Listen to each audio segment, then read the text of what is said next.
Le samedi historique n'a pas tenu ses promesses et Boris Johnson a subi un nouveau camouflet face au Parlement. Celui-ci a refusé de voter le nouvel accord négocié avec l'Union européenne. À une courte majorité, les députés britanniques ont voté un simple amendement qui impose de mettre en place les lois d'application avant d'accepter l'accord.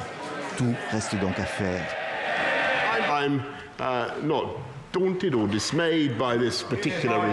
Je ne suis pas intimidé ou consterné par ce résultat particulier.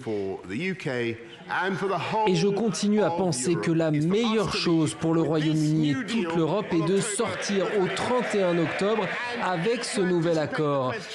Et pour anticiper la question qui vient, je ne négocierai pas un report auprès de l'Union européenne. Et la loi ne m'y oblige pas.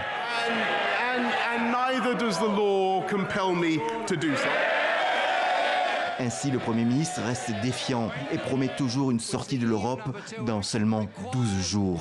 Dans ces conditions, le travail parlementaire promet d'être intense si l'accord doit être encore adopté et peut-être encore riche en rebondissements. Pendant ce temps, comme insensibles à cet interminable feuilleton parlementaire, des dizaines de milliers de Britanniques étaient encore une fois dans les rues de Londres. Ils sont, eux, catégoriquement opposés au Brexit. Ils réclament un second référendum, seul moyen, selon eux, de résoudre la crise. Le vote des députés a donc été accueilli par des cris de joie. Mais est-ce un baroud d'honneur pour les europhiles ou ont-ils encore le pouvoir d'influer sur le cours d'un Brexit toujours différé, mais plus que jamais à l'ordre du jour ?